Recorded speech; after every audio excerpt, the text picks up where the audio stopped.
ಕುಂಭರಾಶಿಯವರಿಗೆ July ತಿಂಗಳ ಮಾಸ ಭವಿಷ್ಯದಲ್ಲಿ 5 ಶುಭ ವಿಚಾರಗಳು. ಮೊದಲನೆಯದು, ನಾನು ಬದಲಾಗಿದ್ದೇನೆ ಎನ್ನುವ ಅನುಭವ. ಎಸ್, ಕುಂಭರಾಶಿಯವರು ಬಹಳಷ್ಟು ಬದಲಾಗ್ತೀರಾ ಅನ್ನೋದಕ್ಕಿಂತನೂ ಆ ಅನುಭವ ನಿಮಗೆ ತುಂಬ ಚೆನ್ನಾಗಿ ಬರುತ್ತೆ. ಭಾಳ ಜನ ಚೇಂಜ್ ಆದಾಗ ಅವ್ರಿಗೆ ಅದು ಗೊತ್ತೇ ಆಗಲ್ಲ ನಾನು ಚೇಂಜ್ ಆಗಿದ್ದೀನಿ ಅಂತ. ಕುಂಭರಾಶಿಯವರಿಗೆ ಈಗ ಹಂಗಲ್ಲ, ಒಂಥರ ಬದಲಾದ ವ್ಯಕ್ತಿತ್ವ ನಿಮ್ಮದು ಈ ಒಂದು ಜುಲೈ ತಿಂಗಳಲ್ಲಿ. ಸೊ ನಿಮ್ಮ ಯೋಚನೆ, ನಿಮ್ಮ ಮಾತು, ನಿಮ್ಮ ನಿರ್ಧಾರ ಎಲ್ಲದರಲ್ಲೂ ಹೊಸ ಪರಿಕಲ್ಪನೆಗಳನ್ನು ಕಾಣಬಹುದು. ಎಲ್ಲರೂ ಹೇಳ್ತಾರೆ, ನೀನು ಚೇಂಜ್ ಆಗಿದೆಯಪ್ಪ, ಯಾಕೋ ತುಂಬ ನೀನು ಈ ಥರ ಮಾತಾಡ್ತಾ ಇರಲಿಲ್ಲ, ಅಥವಾ ನೀನು ಈ ಥರ ಯೋಚನೆ ಮಾಡ್ತಿರಲಿಲ್ಲ, ಅಥವಾ ನೀ ಈ ಥರ ನಡ್ಕೊಳ್ತಾ ಇರಲಿಲ್ಲ, ಏನೋ ಚೇಂಜ್ ಆಗಿದೆಯಲ್ಲ, ಏನು ಇದರಿಂದ ಏನು ರಹಸ್ಯ, ಏನು ಸೀಕ್ರೆಟ್ ಇದೆ ಅಂತ. ಸೊ ನೀವು ಈ ಹಿಂದೆ ತುಂಬ ಹೆದರ್ಕೊಳ್ತಾ ಇದ್ದಂಥ ವಿಚಾರಗಳಲ್ಲಿ ಈಗ ಧೈರ್ಯ ತೋರಿಸೋಕ್ಕೆ ಶುರು ಮಾಡ್ಬಿಡ್ತಾರೆ. ಅಯ್ಯಪ್ಪ ನಂಗೆ ಬೇಡಪ್ಪ, ನಂಗೆ ಹೆದರಿಕೆ ಆಗುತ್ತಪ್ಪ ಅಂತ ನೀವು ಹಿಂದೋಗ್ತಿದ್ರಿ ಈ ಹಿಂದೆ. ಬಟ್ ಜುಲೈ ತಿಂಗಳಲ್ಲಿ ಮುಂದೆ ಹೋಗ್ತೀರಾ ನೀವು. ಏನಾಗಲ್ಲ ಬಾ, ನಾನು ನೋಡ್ಕೊಂತೀನಿ ಬಾ ಅಂತ ಧೈರ್ಯವಾಗಿ ಮುಂದೆ ನುಗ್ಗಿ ನಡೆ ಮುಂದೆ ನುಗ್ಗಿ ನಡೆ ಮುಂದೆ ಅನ್ನಂಗೆ ಹೋಗ್ಬಿಡ್ತೀರಾ. ಶಾಕ್ ಎಲ್ಲರಿಗೂ, ಯಪ್ಪ ಏನು ಯಾವ ಚೇಂಜ್ ಆಗ್ಬಿಟ್ರಿ ನೀವು ಅಂತ. ಖಂಡಿತ. ಎರಡನೇ ಶುಭ ವಿಚಾರ, ಹಳೆಯ ಕನಸಿಗೆ ಹೊಸ ಜೀವ. ಭಾಳ ಕಾಲದಿಂದ ನೀವು ಅನ್ಕೊಂಡಿದ್ರಿ ಒಂದು ಒಳ್ಳೆ ಯೋಜನೆ ಇದೆ, ಒಂದು ಒಳ್ಳೆ ಬಿಸ್ನೆಸ್ ಐಡಿಯಾನೋ ಅಥವಾ ಬರೀ ಒಂದು ಒಳ್ಳೆ ಕೆಲಸ ಇದೆ, ಇದು ಮಾಡ್ಬೋದಿತ್ತು, ಇದನ್ನು ಮಾಡಿದರೆ ಚೆನ್ನಾಗಿತ್ತು ಅಂತ ಹೇಳಿ. ಬಟ್ ಅದನ್ನು ಕಾರ್ಯರೂಪಕ್ಕೆ ತರ್ತಾ ಇರಲಿಲ್ಲ. ನಿಮ್ಮ ಕನಸು ಕನಸಾಗಿರ್ತಿತ್ತು. ಆದರೆ ಕುಂಭರಾಶಿಯವರ ಬಹಳ ದಿನಗಳ ಕನಸು ಕಾರ್ಯರೂಪಕ್ಕೆ ತರ್ತೀರ ನೀವು ಜುಲೈ ತಿಂಗಳಲ್ಲಿ. ಅದನ್ನು ಕನಸಾಗಿರ್ಲಿಕ್ಕೆ ಬಿಡಲ್ಲ, ಅದನ್ನು ಕಾರ್ಯರೂಪಕ್ಕೆ ತರ್ತೀರಾ ಅಂತ ಬಹಳ ಸ್ಪಷ್ಟವಾಗಿ ಕಂಡು ಬರ್ತಾ ಇದೆ. ಒಳ್ಳೆಯದಾಗಲಿ. ಮೂರನೇ ಶುಭ ವಿಚಾರ, ನಿಮ್ಮ ಹೆಸರಿನಿಂದ ಬಹಳಷ್ಟು ಅವಕಾಶಗಳು ಬರಲಿದೆ ಅಂಥೇಳಿ.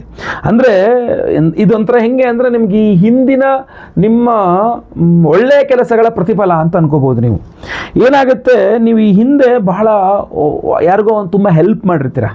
ನೀವು ಏನ್ಕೊಂಬಿಟ್ಟಿರ್ತೀರ, ಸರ್ ಸುಮ್ಮನೆ ಹೆಲ್ಪ್ ಮಾಡೋದು ಸರ್, ನಾವು ಹೆಲ್ಪ್ ಮಾಡ್ತೀವಿ ಬಿಟ್ಟರೆ ಗುರುಳೆ ನಮಗೊಬ್ಬರು ಹೆಲ್ಪ್ ಮಾಡಲ್ಲ, ಬರೀ ನಮಗೆ ತೊಂದರೆ ಕೊಡೋರೇ ಆಗ್ತಿರ್ತಾರೆ ಬಿಟ್ಟರೆ, ಬರೀ ನಾವು ಹೆಲ್ಪ್ ಮಾಡೋದೇ ಬಿಟ್ಟರೆ ನಮ್ಗೆ ಯಾರು ಹೆಲ್ಪ್ ಮಾಡಲ್ಲ. ಅದು ನಿಮ್ಮ ಮನಸ್ಸಲ್ಲಿ ಇದ್ದು ಬಿಟ್ಟಿರುತ್ತೆ.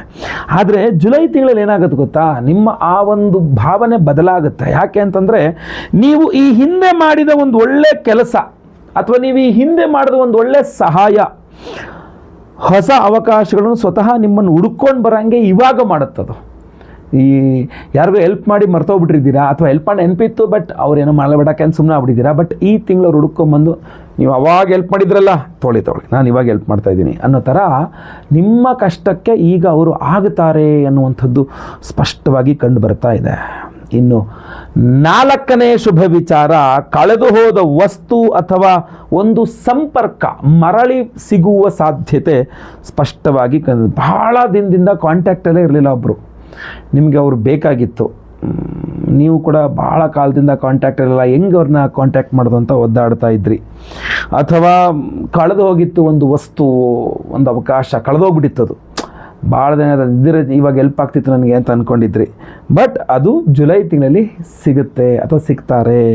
ಬಹಳ ದಿನಗಳಿಂದ ಸಂಪರ್ಕ ಕಳೆದುಕೊಂಡ ವ್ಯಕ್ತಿ ಅಥವಾ ನಿಂತು ಹೋಗಿದ್ದ ಅವಕಾಶ ಮತ್ತೆ ಸಕ್ರಿಯವಾಗುವ ಸಾಧ್ಯತೆ ತುಂಬ ಜಾಸ್ತಿ ಕಂಡು ಬರ್ತಾ ಇದೆ ಜುಲೈ ತಿಂಗಳಲ್ಲಿ.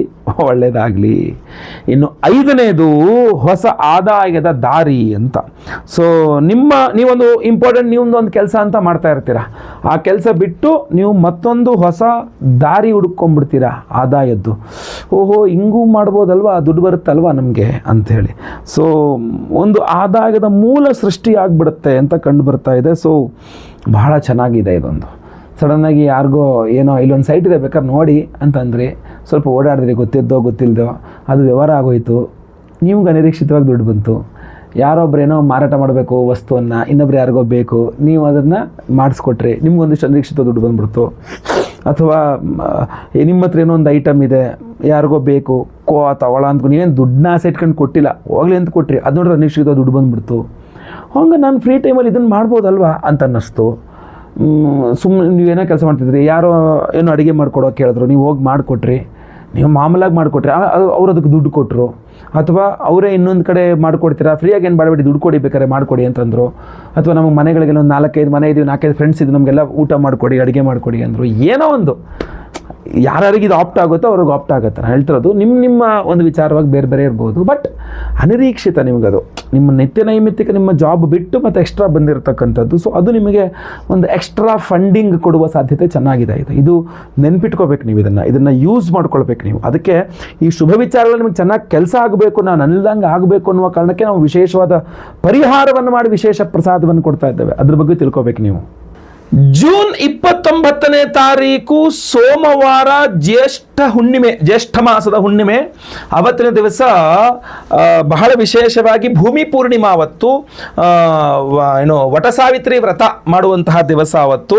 ಸೊ ಅವತ್ತಿನ ದಿವಸ ನಮ್ಮ ಯಾಗಶಾಲೆಯಲ್ಲಿ ಬಹಳ ವಿಶೇಷವಾದ ದೇವತಾರಾಧನೆಗಳು ನಿಮಗೋಸ್ಕರ ನಾವು ಮಾಡ್ತಾ ಇದ್ದೇವೆ. ಯಾಕೆಂದರೆ ಭೂಮಿ ಪೂಜೆ ಭೂಮಿಗೆ ಸಂಬಂಧಪಟ್ಟಂತಹ ಸಮಸ್ಯೆಗಳು ಪರಿಹಾರ ಆಗಲಿಕ್ಕೆ ವಿಶೇಷವಾಗಿ, ಯಾಕೆಂದರೆ ಭೂಮಿ ಪೂರ್ಣಿಮಾ ಅವತ್ತಿನ ದಿವಸ ಆದ್ರಿಂದ ನಾವು ಭೂವರಾಹ ಸ್ವಾಮಿ ಹೋಮವನ್ನು ಮಾಡ್ತಾ ಇದ್ದೇವೆ. ಅಷ್ಟೇ ಅಲ್ಲ, ಬಹಳ ಮುಖ್ಯವಾಗಿ ನಿಮ್ಮ ಮನೆಯ ವಾಸ್ತು ದೋಷಗಳ ಪರಿಹಾರಕ್ಕೆ, ಅದು ಬಾಡಿಗೆ ಮನೆ ಆಗಲಿ, ಸ್ವಂತ ಮನೆ ಆಗಲಿ, ಲೀಸ್ ಮನೆ ಆಗಲಿ, ಮನೆಯ ವಾಸ್ತು ದೋಷಗಳ ಪರಿಹಾರಕ್ಕೋಸ್ಕರ ವಾಸ್ತು ಶಾಂತಿ ಹೋಮವನ್ನು ಮಾಡ್ತಾ ಇದ್ದೇವೆ. ಅಷ್ಟೇ ಅಲ್ಲ, ಎಲ್ಲ ಆರ್ಥಿಕ ಬಾಧೆಗಳು ಪರಿಹಾರ ಆಗಬೇಕು ಅಂದರೆ ಬಹಳ ಮುಖ್ಯವಾಗಿ ಲಕ್ಷ್ಮೀನಾರಾಯಣರ ಅನುಗ್ರಹ ಆಗಬೇಕು. ಯಾಕೆಂದರೆ ಅವತ್ತು ವಟಪೂರ್ಣಿಮಾ ಅಂತ ಕರೀತಾರೆ, ವಟ ಸಾವಿತ್ರಿ ವ್ರತ ಮಾಡುವಂಥ ವಟಪೂರ್ಣಿಮಾ ಅವತ್ತು ಬಹಳ ವಿಶೇಷ ಆಯ್ತಲ್ವಾ. ಸೊ ಅವತ್ತಿನ ದಿವಸ ನಮ್ಮ ಯಾಗಶಾಲೆಯಲ್ಲಿ ನಾವು ಲಕ್ಷ್ಮೀನಾರಾಯಣ ಹೃದಯ ಮಂತ್ರ ಹೋಮವನ್ನು ಮಾಡ್ತಾ ಇದ್ದೇವೆ. ಆ ಕಮಲ ಪುಷ್ಪಗಳು ಹಾಗೂ ಪಾಯಸ ದ್ರವ್ಯದಲ್ಲಿ ಲಕ್ಷ್ಮೀನಾರಾಯಣ ಹೃದಯ ಹೋಮವನ್ನು ಮಾಡಿ ವಿಶೇಷವಾಗಿರ್ತಕ್ಕಂಥ ಯಶೋವರ್ಧನ ಮಣಿಯನ್ನು ಕೊಡ್ತಾ ಇದ್ದೇವೆ ಪ್ರತಿಯೊಬ್ಬರಿಗೂ ಸಹ. ಈ ಒಂದು ಯಶೋವರ್ಧನ ಮಣಿ ಡಾಲರ್ ಏನಿದೆ ನಿಮಗೆ ಸ್ಕ್ರೀನಲ್ಲೂ ಕಾಣ್ತಾ ಇದೆ, ಇದನ್ನ ಬಹುಮುಖ್ಯವಾಗಿ ನಾವು 2 ಜಾಗಗಳಿಂದ ಎನರ್ಜೈಸ್ ಮಾಡ್ಕೊಂಡು ತಗೊಂಡ್ಬಂದಿದ್ದೇನೆ. ನಿಮಗೆ ಅದು ನಾನು ಲೈವ್ ವಿಡಿಯೋ ಕೂಡ ಅಲ್ಲಿಂದನೇ ಹೋಗಿ ಪೂಜೆ ಮಾಡಿದ್ದು ವಿಡಿಯೋ ಸಹ ಮಾಡಿದ್ದೇನೆ, ಹಾಗೂ ಲೈವ್ ಸಹ ಅಲ್ಲಿಂದನೇ ಬಂದಿದ್ದೇನೆ. ಎಲ್ಲಿ ಶಕ್ತಿಪೀಠಗಳಲ್ಲಿ ಒಂದಾಗಿರ್ತಕ್ಕಂಥ ಕೊಲ್ಹಾಪುರ ಶ್ರೀ ಮಹಾಲಕ್ಷ್ಮಿಯ ಸನ್ನಿಧಾನ. ಕೊಲ್ಹಾಪುರ ಮಹಾಲಕ್ಷ್ಮಿಯ ಸನ್ನಿಧಾನಕ್ಕಿಂತ ಮುಂಚೆ ಒಂದು ಗಣಪತಿ ದೇಗುಲಕ್ಕೂ ಹೋಗಿದ್ದೆ. ಸುಮಾರೊಂದು 18ನೇ ಶತಮಾನದಲ್ಲಿ ಕಟ್ಟಿದಂಥ ಒಂದು ಅದ್ಭುತವಾದ ಮಹಾಗಣಪತಿಯ ಸನ್ನಿಧಾನ. ಅಲ್ಲಿಗೂ ಹೋಗಿ ಅಲ್ಲೂ ಸಹ ಇದನ್ನಿಟ್ಟು ಪೂಜೆ ಮಾಡಿಸಿ ನಂತರ ಅಲ್ಲಿಂದ ಕೊಲ್ಹಾಪುರಕ್ಕೆ ಹೋಗಿ ಕೊಲ್ಹಾಪುರ ಶ್ರೀ ಮಹಾಲಕ್ಷ್ಮಿಯ ಸನ್ನಿಧಾನದಲ್ಲಿ ಈ ವಿಶೇಷವಾಗಿರ್ತಕ್ಕಂಥ ಯಶೋವರ್ಧನ ಮನೆಗಳನ್ನು ಅಮ್ಮನವರ ಪಾದಾರವಿಂದಗಳಲ್ಲಿ ಸಹ ಇಟ್ಟು ನಮಸ್ಕಾರ ಮಾಡ್ಕೊಂಡು ತಗೊಂಡ್ಬಂದಿದ್ದೇನೆ. ಅಷ್ಟೇ ಅಲ್ಲ, ಅಲ್ಲಿ ಕುಂಕುಮಾರ್ಚನೆಯನ್ನು ಸಹ ಮಾಡಿಸಿ ಅಭಿಷೇಕ ಪೂಜೆಗಳನ್ನು ಸಹ ಮಾಡಿಸಿದ್ದೇನೆ. ಅದ್ರದ್ದು ಆಕ್ಚುಲಿ ಅಲ್ಲಿ ವಿಡಿಯೋಗಳೇ ತೆಗೆಯಕ್ಕಾಗಲ್ಲ, ನಾನು ಬರೇ ಒಂದು ಸ್ಕ್ರೀನ್ ಒಂದು ಫೋಟೋಗಳನ್ನು ತಗೊಂಡಿದ್ದೇನೆ. ಆ ಫೋಟೋಗಳನ್ನ ಮಾತ್ರ ನಿಮ್ಗೆ ಹಾಕ್ತೇನೆ, ಯಾಕೆಂದ್ರೆ ತುಂಬ ಸ್ಟ್ರಿಕ್ಟ್ ಅಲ್ಲಿ ಒಳಗಡೆ ಪೂಜೆದೆಲ್ಲ ವಿಡಿಯೋ ಮಾಡ್ಲಿಕ್ಕೆ ಕೊಡಲ್ಲ. ಬಟ್ ನಮಗೋಸ್ಕರ ವಿಶೇಷವಾಗಿ ಪೂಜೆಯನ್ನು ಮಾಡಿಕೊಟ್ಟಿದ್ದಾರೆ. ಸೊ ಆ ಒಂದು ವಿಶೇಷವಾಗಿ ಅಲ್ಲಿ ಕುಂಕುಮಾರ್ಚನೆ ಮಾಡಿಸಿ ಅಭಿಷೇಕಾದಿಗಳು ಮಾಡಿಸಿ ಅಮ್ಮನವರ ಗರ್ಭಗುಡಿಯ ಒಳಗಡೆ ಮೂಲ ದೇವರ ಹತ್ರ ತಗೊಂಡೋಗಿ ಇದನ್ನಿಟ್ಟು ಪೂಜೆ ಮಾಡಿಸ್ಕೊಂಡು ತಗೊಂಡ್ಬಂದಿದ್ದೇನೆ. ಇದನ್ನ ಮತ್ತೆ ಪುನಃ ಈ ಯಶೋವರ್ಧನ ಮಣಿಯನ್ನ ಕೊಲ್ಹಾಪುರ ಶ್ರೀ ಮಹಾಲಕ್ಷ್ಮಿಯ ಸನ್ನಿಧಾನದಲ್ಲಿ ಎನರ್ಜೈಸ್ ಮಾಡಿದ ಈ ಒಂದು ಯಶೋವರ್ಧನ ಮಣಿಯನ್ನ ಮತ್ತೆ ಪುನಃ ನಮ್ಮ ಯಾಗಶಾಲೆಯಲ್ಲಿ ಜೂನ್ 29ನೇ ತಾರೀಕು ಸೋಮವಾರದ ದಿವಸ, ವಟಪೂರ್ಣಿಮೆಯ ದಿವಸ, ವಟ ಸಾವಿತ್ರಿ ವ್ರತದ ದಿವಸ, ಭೂಮಿ ಪೂರ್ಣಿಮೆಯ ದಿವಸ ಲಕ್ಷ್ಮೀನಾರಾಯಣ ಹೃದಯ ಮಂತ್ರದಲ್ಲಿ ಹೋಮದಲ್ಲಿ ಹಾಗೂ ವಾಸ್ತು ಹೋಮದಲ್ಲಿ, ಭೂವರಾಹಸ್ವಾಮಿ ಹೋಮದಲ್ಲಿ, ಅಷ್ಟೇ ಅಲ್ಲ ಸಂತಾನ ಗೋಪಾಲ ಕೃಷ್ಣ ಹೋಮ, ಆಶ್ಲೇಷ ಬಲಿ ಪೂಜೆ, ಸರ್ಪಶಾಂತಿ ಹೋಮಕ್ಕೂ ಬಹಳ ವಿಶೇಷ. ಇದಕ್ಕೆ ನಾಗಾನುಗ್ರಹಕ್ಕೆ ಬಹಳ ವಿಶೇಷವಾದ ಮಣಿ ಇದು. ಸೊ ಅದರಿಂದ ಆಶ್ಲೇಷ ಬಲಿ ಪೂಜೆ, ಸರ್ಪಶಾಂತಿ ಹೋಮದಲ್ಲೂ ಇದನ್ನ ಎನರ್ಜೈಸ್ ಮಾಡ್ತಾ ಇದ್ದೇವೆ. ನಂತರ ಗುರು ಬಲಕ್ಕೋಸ್ಕರ ಗುರು ಶಾಂತಿ ಹೋಮ, ಶನಿಪೀಠ ಪರಿಹಾರಕ್ಕೆ ಶನಿ ಶಾಂತಿ ಹೋಮ, ನವಗ್ರಹ ಶಾಂತಿ ಹೋಮಗಳಲ್ಲಿ ಇದನ್ನ ಎನರ್ಜೈಸ್ ಮಾಡಿ ಪ್ರತಿಯೊಬ್ಬ ಸಂಕಲ್ಪ ಸೇವಾ ಕರ್ತೃಗಳಿಗೆ ಇದನ್ನು ಕಳಿಸ್ತಾ ಇದ್ದೇವೆ, ಕೊಡ್ತಾ ಇದ್ದೇವೆ. ಸೊ ಸಂಕಲ್ಪ ಸೇವೆಗೆ ಹೆಸರು ಕೊಡೋರೆಲ್ಲ ಪ್ರತಿಯೊಬ್ಬರು ಸಹ ಯಶೋವರ್ಧನ ಮಣಿಗೆ ಅರ್ಹರಾಗಿರ್ತಾರೆ. ಪ್ರತಿಯೊಬ್ಬರಿಗೂ ಕಳಿಸ್ಕೊಡ್ತೇವೆ. ಸ್ಕ್ರೀನ್ ಮೇಲೆ ಕಾಣುವಂಥ ನಂಬರ್ಗೆ ನಿಮ್ಮ ಹೆಸರು, ಗೋತ್ರ ಗೊತ್ತಿದ್ರೆ, ನಕ್ಷತ್ರ ಗೊತ್ತಿದ್ರೆ, ನಿಮ್ಮ ರಾಶಿ ಹಾಗೂ ನಿಮ್ಮ ವಿಳಾಸ ದಯವಿಟ್ಟು ಬೇಗ ವಾಟ್ಸಪ್ ಮಾಡಿಕೊಂಡು ಬೇಗ, ಇದು ತುಂಬಾ ಲಿಮಿಟೆಡ್ ಆಗಿರತಕ್ಕಂಥದ್ದು, ಮತ್ತೆ ಪುನಃ ನಮಗೆ ಎಕ್ಸ್ಟ್ರಾ ಬೇಕು ಅಂದ್ರೆ ಸಿಗೋದು ಬಹಳ ಕಷ್ಟ.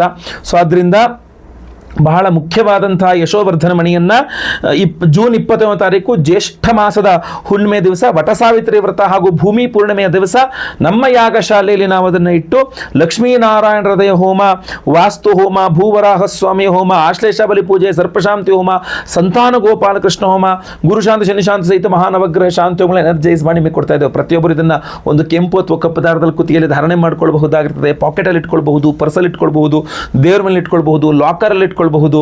ಸೊ ನಿಮ್ಮ ಬಾಧೆಗಳು ಪರಿಹಾರ ಆಗಲಿ ಅಂಥೇಳಿ ಭೂಮಿ ಸಂಬಂಧಿತವಾದಂಥ ವ್ಯವಹಾರಗಳು ಮಾಡಲಿಕ್ಕೆ ಹೋದಾಗ ಇದನ್ನು ಜೇಬಲ್ಲಿ ಇಟ್ಕೊಂಡು ಕಟ್ಕೊಂಡು ಹೋಗಿ ಆ ವ್ಯವಹಾರಕ್ಕೆ ಹೋದಾಗ ಸ್ವಲ್ಪ ಅನುಕೂಲ ಆಗುತ್ತೆ.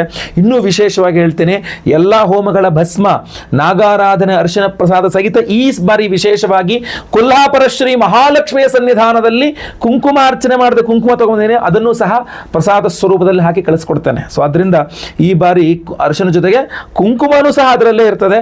ಸೊ ಅದರಿಂದ ಎಲ್ಲರೂ ಸಹ ಅದನ್ನು ಧಾರಣೆ ಮಾಡ್ಕೊಳ್ಳಿ. ಎಲ್ಲರಿಗೂ ಕೊಲ್ಹಾಪುರ ಶ್ರೀ ಮಹಾಲಕ್ಷ್ಮಿ ಒಳ್ಳೇದು ಮಾಡಲಿ. ವಿಡಿಯೋನ ಪ್ರತಿಯೊಬ್ಬರಿಗೂ ರೀಚ್ ಆಗತ್ತರ ದಯವಿಟ್ಟು WhatsApp, Facebook, messenger, Telegram, Instagram ಎಲ್ಲ ಕಡೆ ಸಾಮಾಜಿಕ ಜಾಲತಾಣಗಳಲ್ಲಿ ವಿಡಿಯೋನ ಶೇರ್ ಮಾಡಲಿಕ್ಕೆ ಮರಿಬೇಡಿ. ನೀವು ಇನ್ನೂ ಸಬ್ಸ್ಕ್ರೈಬ್ ಮಾಡ್ಕೊಂಡು ದಯವಿಟ್ಟು ಕಡೆ ಸಬ್ಸ್ಕ್ರೈಬ್ ಅಂತ ಬಟನ್ ಇರುತ್ತೆ, ಸಬ್ಸ್ಕ್ರೈಬ್ ಮಾಡ್ಕೊಂಡು ಬೆಲ್ ಬಟನ್ ಹೊತ್ಕೊಂಡು ಆಲ್ ಅಂತ ಮಾಡ್ಲಿಕ್ಕೆ ದಯವಿಟ್ಟು ಮರಿಬೇಡಿ. ಮುಂದಿನ ವಿಡಿಯೋದಲ್ಲಿ ಮತ್ತೆ ಪುನಃ ಸಿಗ್ತಾನೆ. ಎಲ್ಲರಿಗೂ ಸಹ ಒಳ್ಳೆಯದಾಗಲಿ. ಲೋಕ ಸಮಸ್ತ ಸುಖಿನೋ ಭವಂತು. ನಾರಾಯಣ ನಾರಾಯಣ ನಾರಾಯಣ. ವೀಕ್ಷಕರೇ, ಅಷ್ಟಾದಶ ಶಕ್ತಿ ಪೀಠಗಳಲ್ಲಿ ಪ್ರಮುಖವಾದ ಸನ್ನಿಧಾನ ಕೊಲ್ಹಾಪುರ ಶ್ರೀ ಮಹಾಲಕ್ಷ್ಮಿಯ ಸನ್ನಿಧಾನದಲ್ಲಿ ಜ್ಯೇಷ್ಠ ಶುಕ್ಲ ಪಂಚಮಿ ಅಂದರೆ ಶುಕ್ರವಾರದಂದು ಆ ಸನ್ನಿಧಾನದಲ್ಲಿಯೇ ಸ್ವತಃ ನಾನು ಹೋಗಿ ದರ್ಶನ ಮಾಡಿ ಅಮ್ಮನವರ ಸನ್ನಿಧಾನದಲ್ಲಿ ಅಮ್ಮನವರಿಗೆ ಫಲಪಂಚಾಮೃತ ಅಭಿಷೇಕಾದಿಗಳನ್ನು ಮಾಡಿಸಿ, ಹಾಗೂ ವಿಶೇಷವಾಗಿ ಸನ್ನಿಧಾನದ ಒಳಗೆ ಅಮ್ಮನವರ ಮೂಲ ಬಿಂಬದ ಚರಣಾರವಿಂದಗಳಲ್ಲಿ ಈ ಒಂದು ವಿಶೇಷವಾದಂತಹ ಯಶೋವರ್ಧನ ಮಣಿಗಳನ್ನ ಇಟ್ಟು ಅಭಿಮಂತ್ರಣೆ ಮಾಡಿಕೊಂಡು ತರಲಾಗಿದೆ.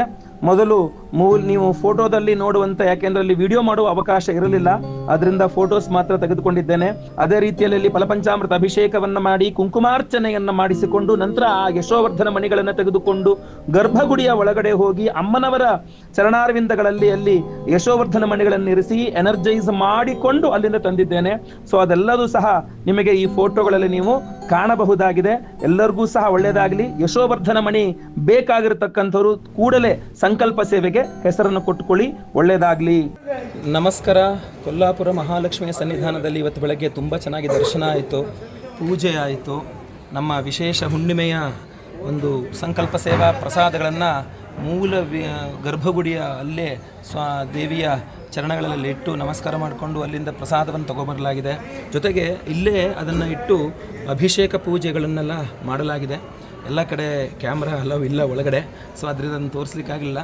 ಬಟ್ ಕೆಲವಿಷ್ಟು ಫೋಟೋಸ್ ತೊಗೊಂಡಿದ್ದೇನೆ, ಆ ಫೋಟೋಸ್ನೆಲ್ಲ ತೋರಿಸ್ತೇನೆ. ಹಾಗೂ ದೇವಿಯ ದರ್ಶನವನ್ನು ಸಹ ನಿಮಗೆ ಮಾಡಿಸ್ತೇನೆ. ಅದೇ ರೀತಿಯಲ್ಲಿ ಸಂಕಲ್ಪ ಸೇವೆಗೆ ಹೆಸರು ಕೊಡೋರೆಲ್ಲ ಖಂಡಿತವಾಗಿ ಬೇಗ ಕೊಡಬಹುದಾಗಿರ್ತದೆ. ಹುಣ್ಣಿಮೆಗೆ ವಿಶೇಷವಾಗಿರ್ತಕ್ಕಂಥ ಲಕ್ಷ್ಮೀನಾರಾಯಣ ಹೃದಯ ಹೋಮವನ್ನು ಮಾಡಿ ಕಮಲ ಪುಷ್ಪಗಳಲ್ಲಿ ಹಾಗೂ ವಿಶೇಷವಾಗಿರತಕ್ಕಂಥ ಪ್ರಸಾದವನ್ನು ಕೊಡ್ತಾ ಇದ್ದೇವೆ. ಆ ಪ್ರಸಾದ ಮಣಿಗಳನ್ನು ಇಲ್ಲಿ ತಂದು ಎನರ್ಜೈಸ್ ಮಾಡಿಸಿಕೊಂಡು ಮತ್ತೆ ಪುನಃ ನಮ್ಮ ಯಾಗಶಾಲೆಗೆ ತಗೊಂಡು ಬಂದು ಅಲ್ಲಿ ಮತ್ತೆ ಪುನಃ ಹೋಮ ಮಾಡಿ ನಿಮಗೆ ಕಳಿಸ್ಕೊಡುವಂಥದ್ದಾಗಿರ್ತದೆ.